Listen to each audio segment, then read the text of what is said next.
What's going on, everybody? This is SO Chris 199 Corporate Security, trying out a new nickname. So today I'm going to be giving you guys a video about the time that I thought I almost died while at work.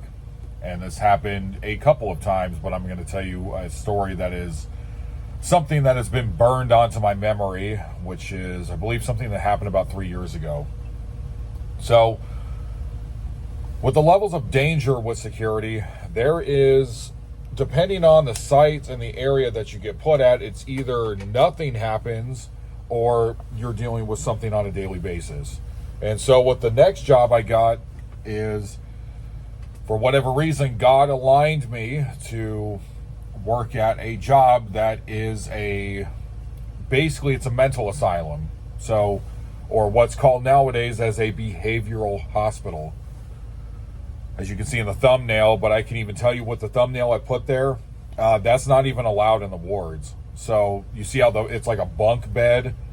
It's like one side for the head, one side for the feet. That's like one of the old timey things. So the patients can bash their head into those. So it's not allowed. How it works just before the story really quick, is that everything's at a slant and everything's bolted down and everything's in the form of a square. Okay. Square beds, that's basically like styrofoam plastic or whatever it is they use on a thing that's also basically just this plastic square that's bolted to the floor. And you've got bunkies, so there's two per room. So for the mental hospital, that's pretty much how it is. And when I said everything's at a slant, so if you go to the bathroom, if you have like a bookshelf or whatever, they're allowed very little. Everything's at a slant. So anyways, because of the ligature risk.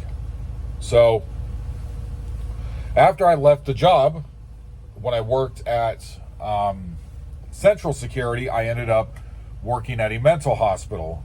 And this was a real eye-opening experience because it ended up actually becoming my favorite job while working security.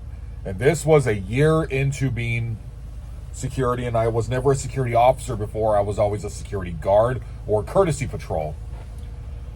So what happened is that so depending on which kind of mental hospital you work at, it's broken up into different age groups. The one that I work at is unisex, and I'm not going to be doxing, giving any information as to where I work, how we do things here, whatever. I'm just going to give you the story with no names, okay? Because you can't even show videos or do anything. I can't do anything. It's a HIPAA violation. So I'm just going to tell you a generalized story.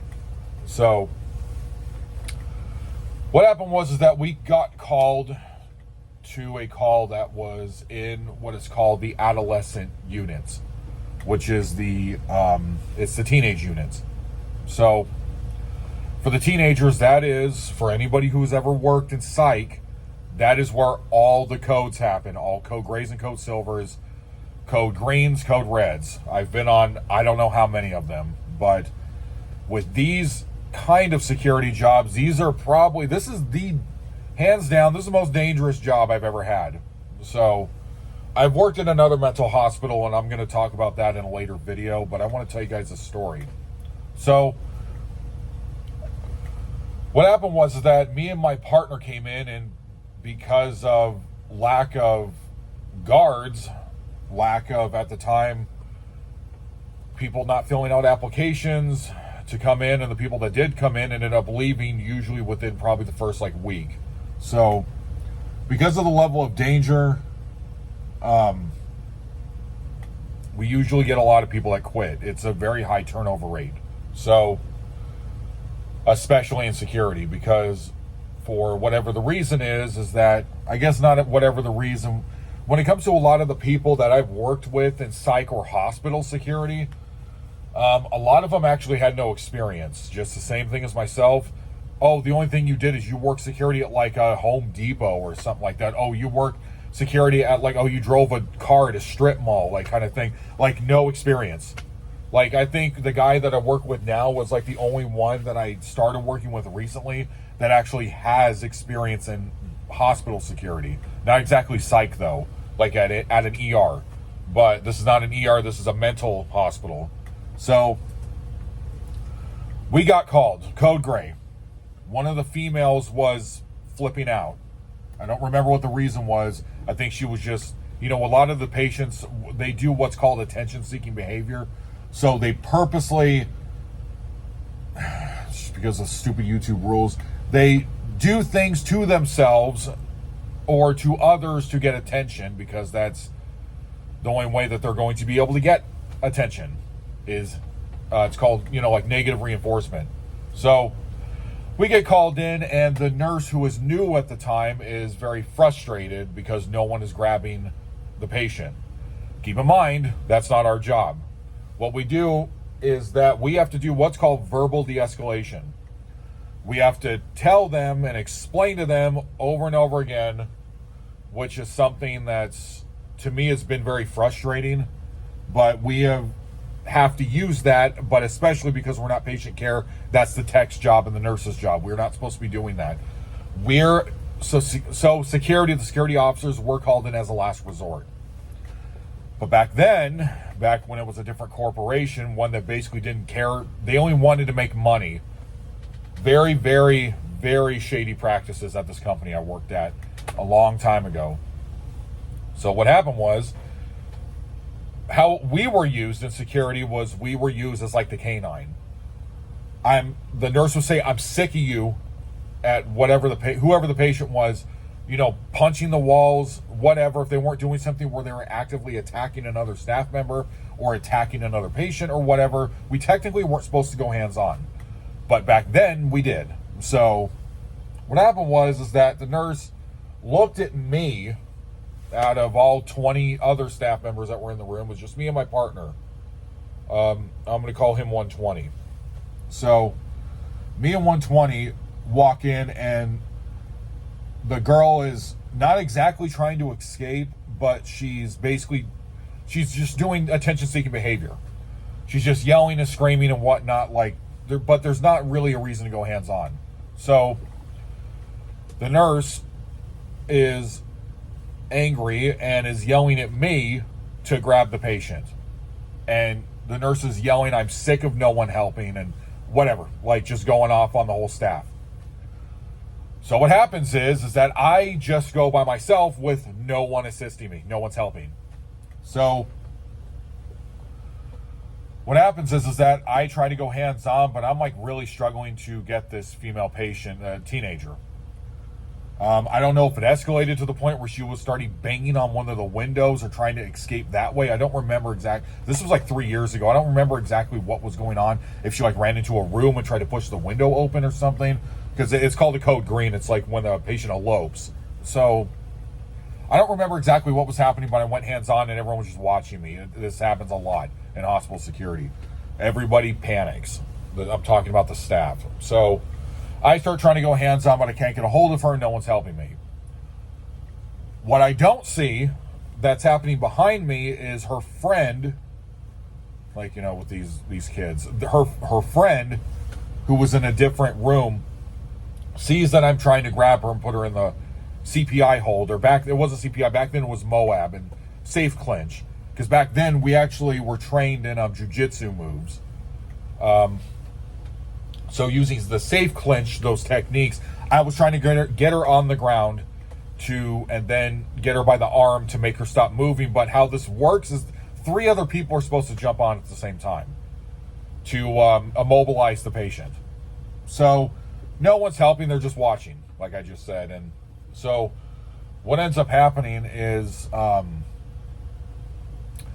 her friend is running at full speed. And keep in mind, I don't know if she took her socks off, because in the wards there is a clear tile floor, and every patient is supposed to wear what's it's called, I don't know what the thing is online, what they call it on Reddit or something like that, the crazy person socks. I don't know what it's called, the gripping socks. So it's they're yellow and I think purple or something like that. But anyways, so she was running at me at full speed, and I didn't see it happening, because I was trying to immobilize the patient. And so my partner, 120, he sees it from across the room. He walks in right behind me. And as she's about to tackle me from behind at full speed, and keep in mind, they have what's called the chow hall table that's next to where the nurse's station is and where the door is for them to go out for their activity therapy or like their art time. So if she would have hit me in the back full on, I would have flown into the chow hall table that's bolted down to the floor. I could have, like, she could have snapped my neck. I could have died from it because of the angle she was running and where I was trying to grab the other patient. I would have flown right into it. So my partner saved my life that day on that code gray. He sees it, steps in. She runs right into his chest. He doesn't put hands on her or anything. He has his hands out. You just see her hit him because she was about to tackle me. Right as she's about to go for the spear, he comes in like last minute, like sees it immediately, comes in last minute. And this guy's been doing security like 16 years. Like he is like the all-time top pro kind of like security officer. So hits him right there. And then she hits him, falls over onto the floor. And I think this is when the other techs and nurses who got called in for the code started actually helping because, they're seeing, I don't know if it was just because they needed that to see that I could have been severely injured. Or, I don't know. It was like the wild, wild west back then. She falls onto the floor. I don't really remember what happens after that. I remember it probably went on for like maybe another 20 minutes, like the whole code. I don't know if it was about to erupt into a riot, which has happened. I was on 3 of them, I believe. Yeah. All in the same unit, too, with the teenagers. But anyways, so that's what happened. And back then, keep in mind, at this time, I actually think that I was getting, I think I was still being paid $14.25 around this time period before, the whole inflation happened. But that's what happens. You have to take a risk when you're going into security, especially this kind, because I've even had police officers, sheriffs, state patrol come in, because we work with this job at the mental hospital. We work with AMBO, fire, morgue pickup, and PD, and PD is like the biggest one that parole officers come in to serve patients. Like I think there's like I don't know who else comes in, like police assistants. Anyways, so that's what happened. He saved my life. And at this point, I think I'd been in the job for about 1.5 years. I think maybe a year.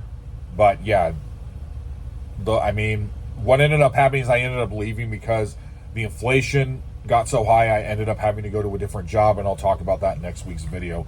But you have to assume that there is a huge, stark difference between you being a security courtesy patrol guard up to security officer. When you go if you're being trained to go hands-on, there's certain places, especially mental asylums, you really got to be on your, every time you do patrols, you got to have your back against the wall kind of thing. You have to always be vigilant, watching what you're doing outside, inside, interiors, and exteriors. So, 120, thanks for saving my life. And same thing, you have to think to yourself, is this worth it? Can I do it? Or am I really good at it? And I finally found a niche, which is what happened to me because I'm really good at this kind of job. You got to be a little crazy to be good at this kind of work in psych, healthcare. So anyways, this is corporate security. Big boss man, SO Chris 199, giving it to you unfiltered, raw, and hardcore with this week's video.